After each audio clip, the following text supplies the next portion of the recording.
This is breaking news from the Las Vegas Review-Journal, sponsored by Michael Gaughan's South Point Hotel, Casino, and Spa. Questions, and we'll go from there. Thank you.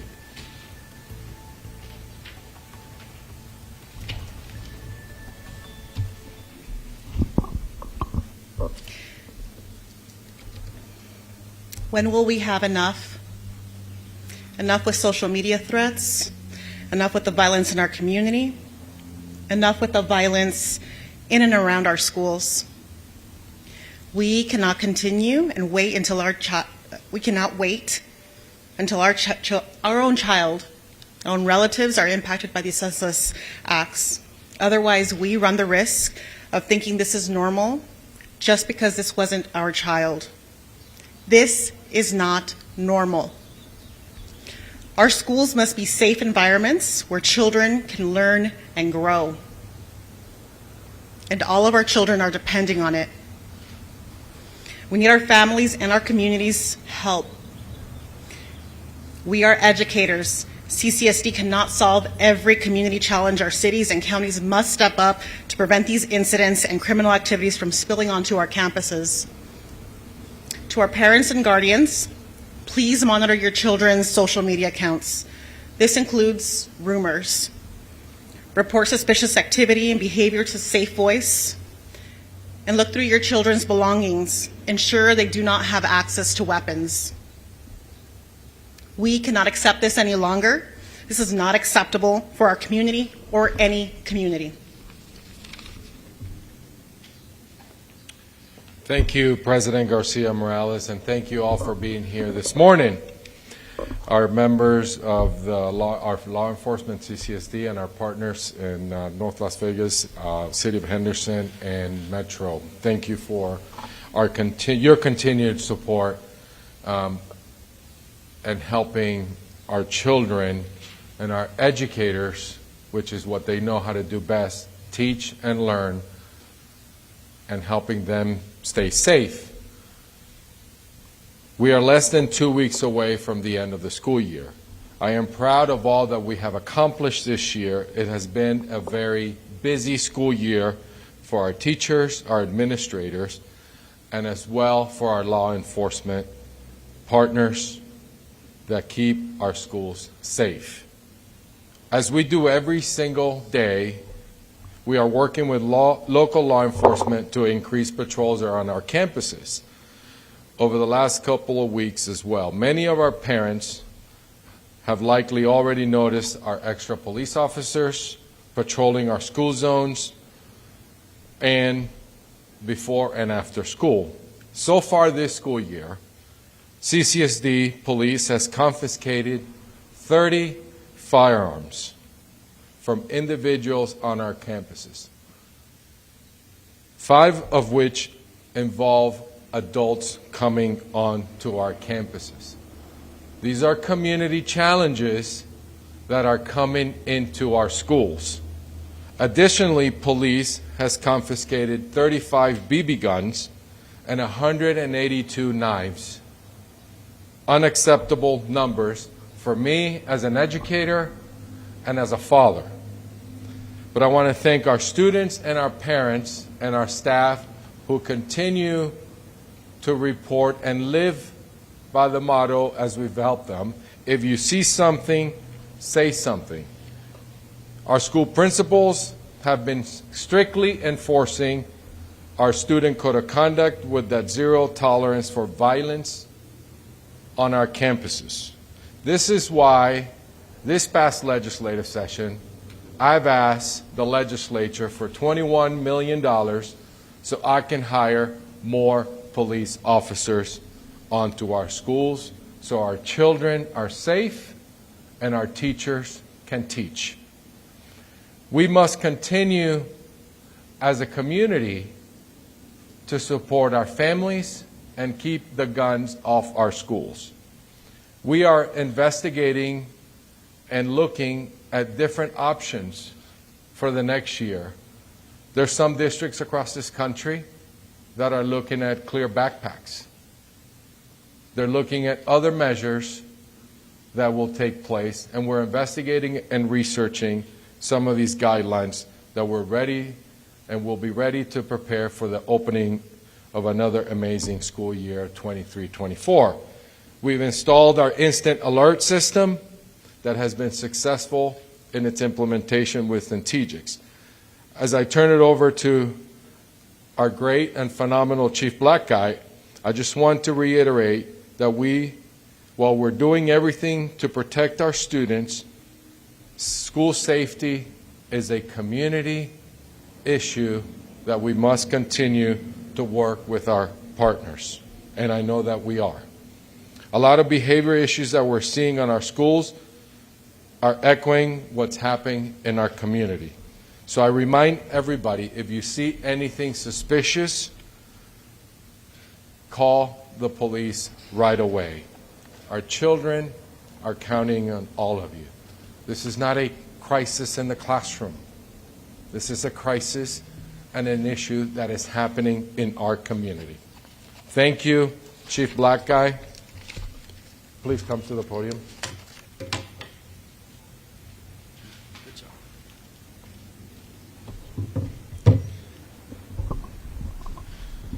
Good morning.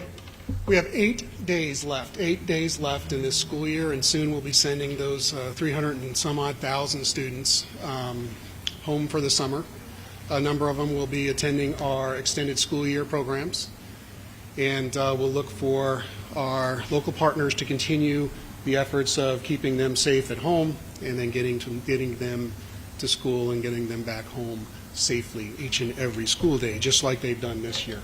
And I'm proud of the work that our officers have done this year in keeping our kids safe in school and the staff protected and responding to all of those incidents that are happening, just not in school but outside of our school properties. It's been a busy year.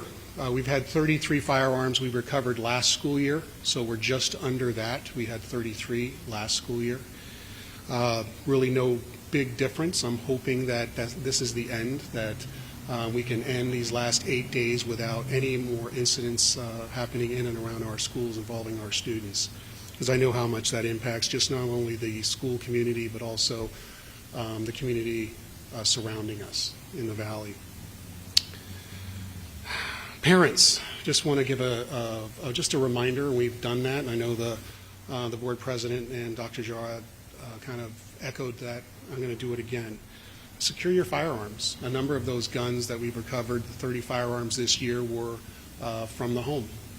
They were from parents or relatives not securing their firearms. So make sure if you do have a firearm, you know where it's at, that your child is not or does not have access to it. Check their backpacks before they leave home. Know what they're doing, who they're doing it with, and where they're at. Right now, there's 300 and some odd thousand kids that are either having lunch right now or getting ready to have lunch. We know the ones that are in our schools, and we know the ones that are truant today and not there. Parents, do you know where your child's at? If they're in school, you pretty much know. When they're on their way home, do you have a system where you check on them, that you know that they're on their way and not hanging out somewhere, and if they are, that you know where they're hanging out and who they're hanging out with? That's important to know. That's an obligation that every parent has. You also have an obligation to know what your child's doing on social media. We have a lot of threats going around right now, and it's important that parents are aware of the activity that their children are involved in online. A lot of the social media threats right now are directly related to threats that are being circulated and recirculated throughout the community and causing a lot of concern about school safety. Threats, even though that they are not intended to cause a lot of harm or alarm, they do. They have real consequences. So make sure that you know what your child's doing online. We have systems in place to respond to threats and all types of incidents that are happening in our schools. Use those.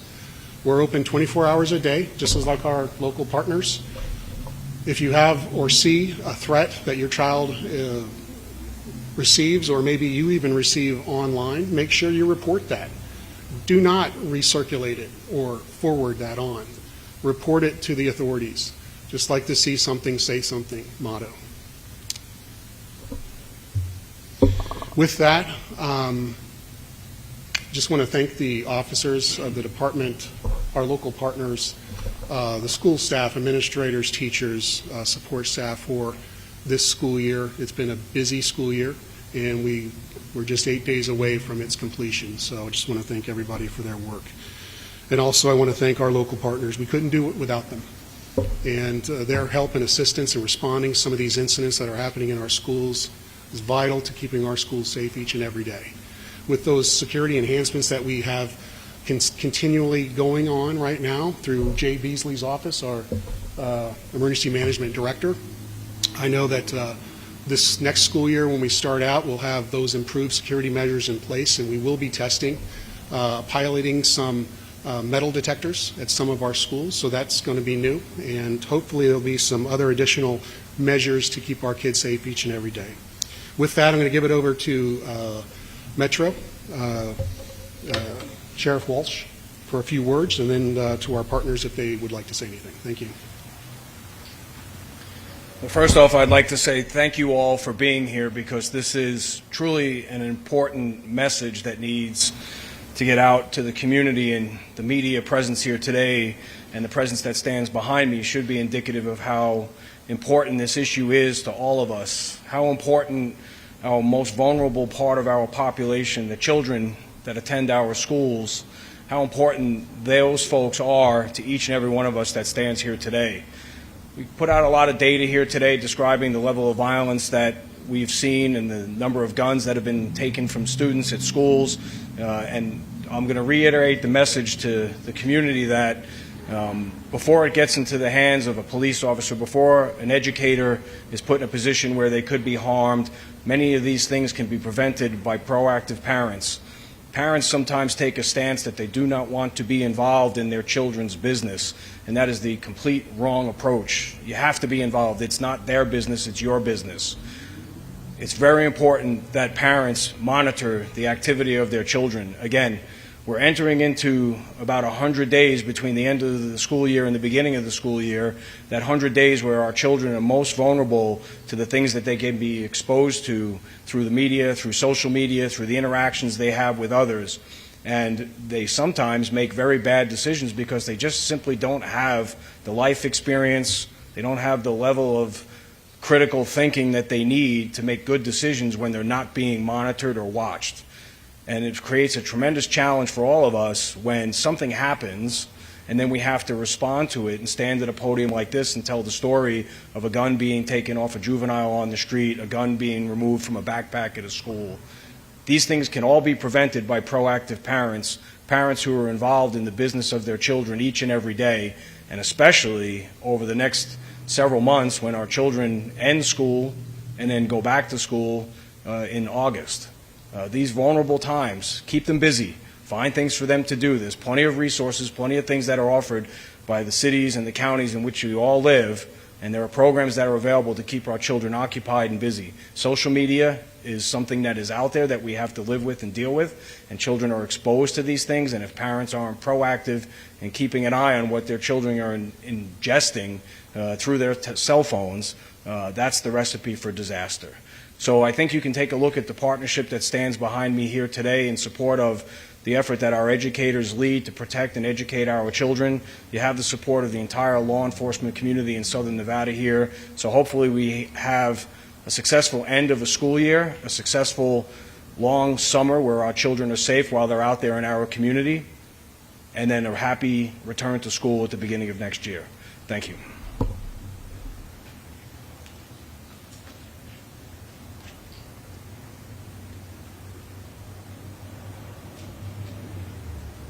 Okay, that's it. Questions?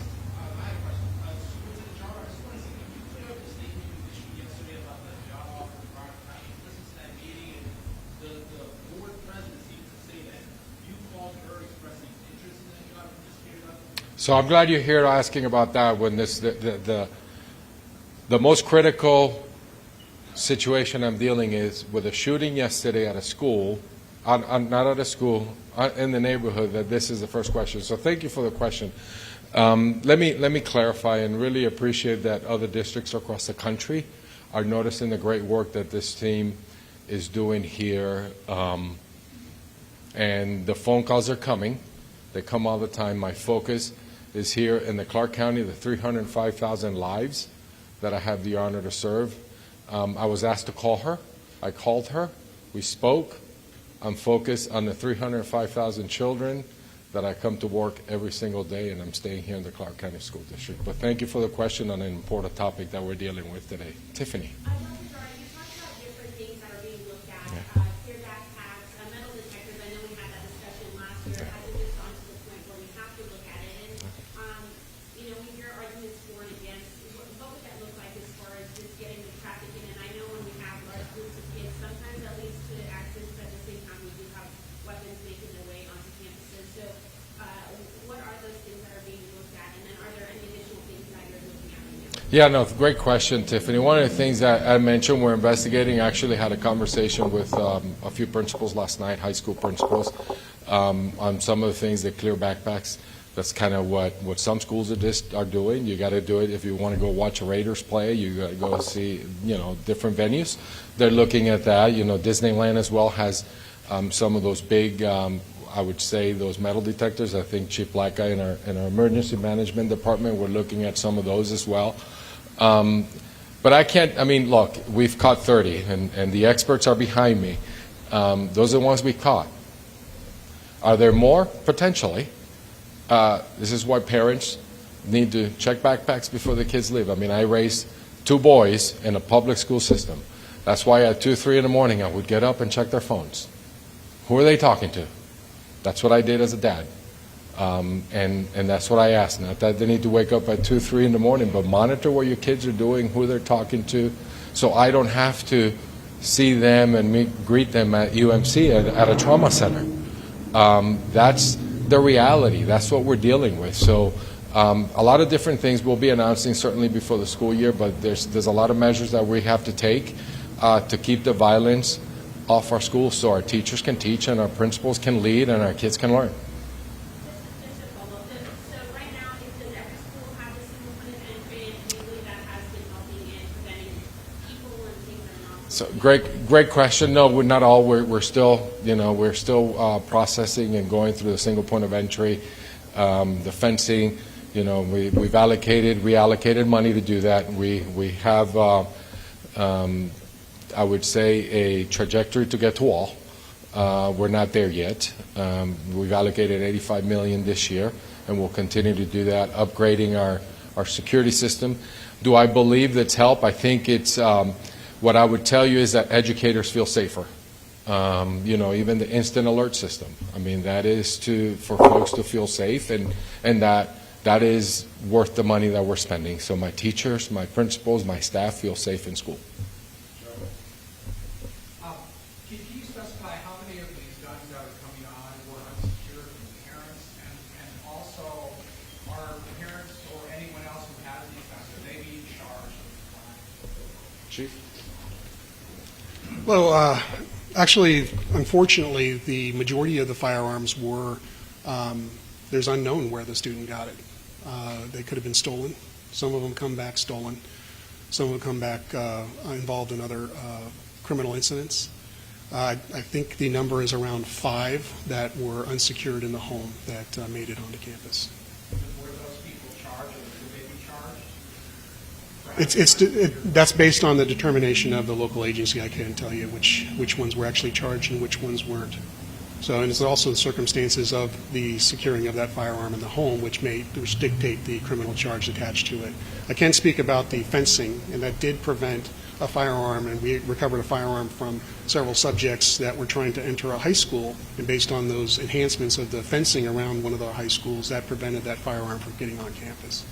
So the enhancements, yes, they are. There's 360 some odd sites that we're dealing with, and those enhancements are going to take some time. The metal detectors, and yes, we are investigating. We are looking into every option, and the congestion caused by some of these metal detectors, also some of the things that we're looking at. But with the increased technology in identifying compressed metals through some of these walk-through metal detectors at amusement parks. They get a lot of people in, so we're hoping not to create any type of obstacles to getting our kids into school on time, and that's one of the biggest things had prevented us over the years in getting metal detectors on our campuses. What's the youngest age of the students who brought a gun? I believe it was 6 years old this year, if I'm correct. 6 and 10 are the youngest ages. In terms of social media posts, you mentioned that they play a major role in some of these things that are circulating. Today has been maybe one of the days. We've seen middle schools and high schools right now ramp up their security. Can you talk to me about any law enforcement officers right now on the streets or in these schools? So I'm glad you brought up what I would say the social media hoax. That is national. Actually, it started, if I believe, it started in the state of Florida in an Instagram, if I'm not mistaken.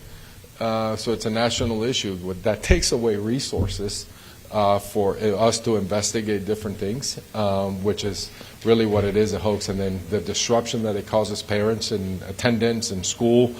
So that's why we need to ask parents to continue to make sure that let us know. We can quickly investigate and put to rest so our kids can focus on instruction. And I think our effort has always continued to make sure that at the end of the school year we ramp up with having officers around our schools for various reasons. Our kids get excited, and it's to really get them home safely. So that is the effort that we continue to do. Social media is an issue that we have to also look to address as well. So.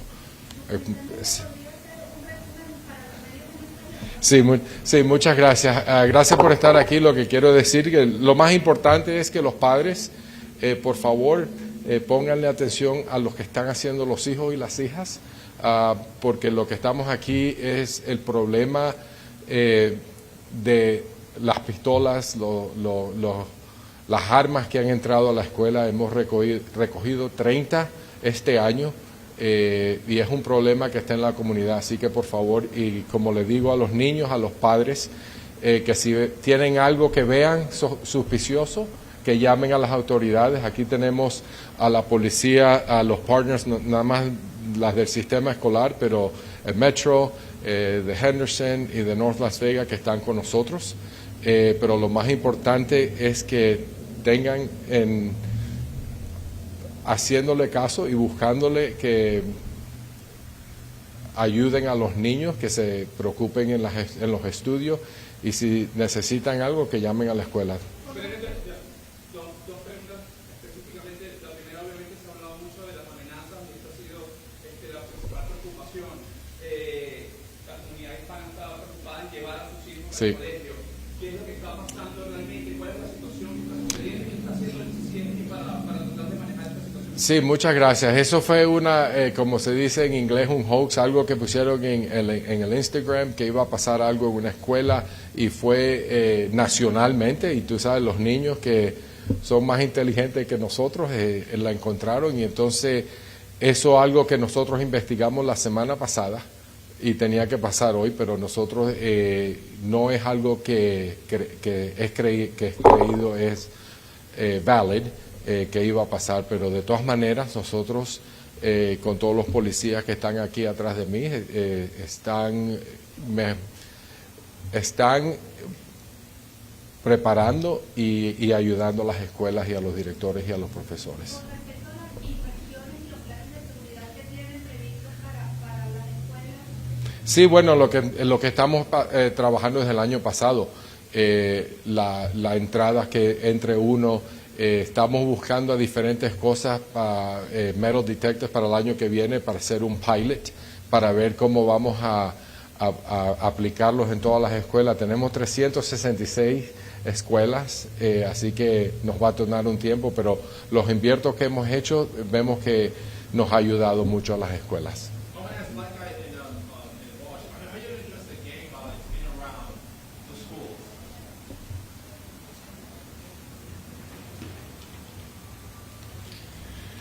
Gang violence.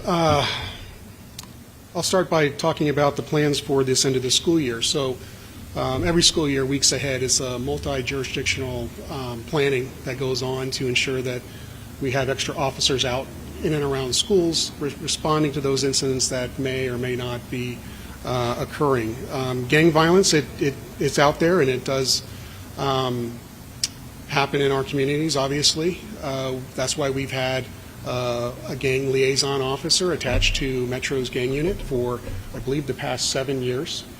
Over the summer, we also include other officers into that to assist them with some of the things that are happening with our students being out of school for the summer. Plans have already begun for the start of next school year and how those coverages are going to occur, and also for our summer school programs to ensure our kids are safe during their summer school programs. So,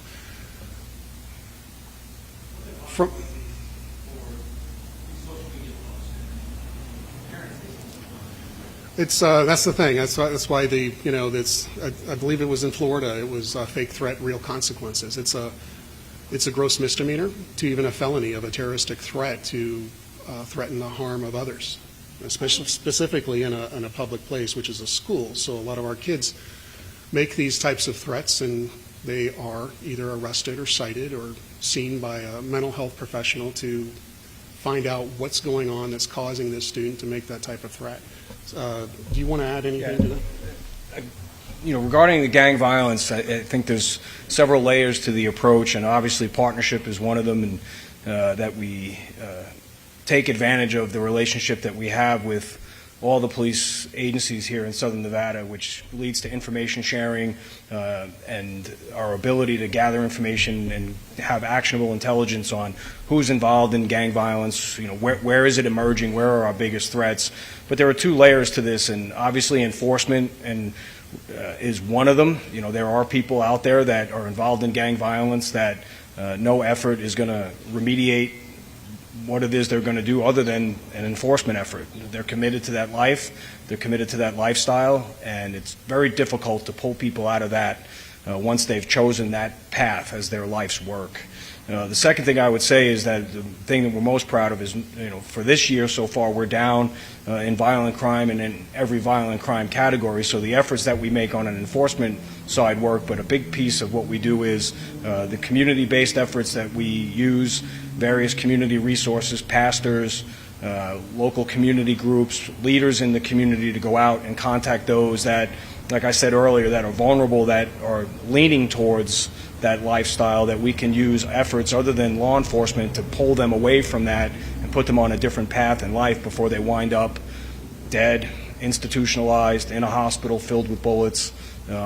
We do everything we can using those resources. So enforcement is a part of what we do, but we have a program at Metro called Rebuilding Every Community Around Peace, and if you've been around long enough, you've heard us use the acronym RECAP. When we have violent events, events that shock the conscience, events that involve gang violence, we are able to leverage that program and the community volunteers that participate in that program for us to reach out, touch the people that are involved in these events, touch the families that are involved in these events, hopefully to get them away from that type of violence, and especially to prevent any type of retaliation if something violent were to happen. And it also helps in some of these neighborhoods and communities. It's not normal to walk out and see crime scene tape on a regular basis, or hear a helicopter fly over your neighborhood in the middle of the night every night, or to see police and detectives out there, and a body laying in the street. That's not normal. And so with those community-based efforts and those community leaders involved in what it is we do as law enforcement, that has a tremendous amount of success in not only preventing retaliation, but for helping repair those neighborhoods so people feel like they can come out of their home and enjoy the fresh air in the summer. Last I question. do want to clarify, Dr. Jarrett said that towards the end of the school year, we usually add patrols. Is this because of the hoax today, though, or is it just because? No, it's consistent. I mean, this goes back, we started the school violence initiative, I can't remember the year, but there was a young man named Chris Privet who was shot and killed outside of Palo Verde High School a long time ago. And under the leadership of the police organizations here in Clark County back then, the leadership at the school district, that tradition of us partnering not only throughout the school year, but during the beginning and the end of school year has continued since that young man's death. And it's something that still resonates in my mind as to when that started, and it should be a stark reminder for us that it can happen anywhere in our community. Your zip code doesn't make you immune to violence, and we need to do a better job of protecting our children, continue to work at the job we're doing. I talked about us being down in violent crime. That doesn't mean we're going to stop and rest on that for 1 second. We're going to continue to work at this. But it goes back to that year when that occurred, that these organizations we've all realized that we need to work together. And every year since then, we've had command post operations, so to speak, with a command structure, with a deployment at the schools, which getting into the numbers is not something we're going to do here just for operational security reasons. But where we put our cops, you're going to see a large visible presence of Metro police officers, school police officers, Henderson police officers. The city marshals are here today because they know they play a role in some of these areas where the children congregate after school. So it's an entire effort, and the numbers are, we can get you the exact numbers. It's the whole community that's involved in this. Just an update, so can we get an update on how many officers are in our schools, and how many schools have them? I think there was a grant or something towards the end of last year for 30 officers in middle schools. Do we have those inside of middle school, like Ace area? No. No, we did ask a grant several years ago. Actually, it's ongoing since I started. I started as a school police officer 20 years ago in a middle school. Since then, funding has been reduced, and today we just have a very small handful of middle schools that are covered by campus-based officers walking a beat. The majority of our schools are covered by our patrol force. There's around 40 patrol officers out there right now responding to incidents that are possibly occurring or just making checks at our schools. Elementary schools and middle schools. We have 2 officers in each high school. We have 30 comprehensive high schools with 2 officers in those. We have some specialty high schools that are also covered by officers as well. And on top of that, we do have 6 canine officers. They also assist with our random searches, classroom sniffs with our firearm detection canines and a couple drug detection canines. So they also work every day to ensure that our classrooms are safe and our kids are not carrying around harmful drugs. Why do you think you're very hard? Sorry, can you clarify if you applied for that job or not?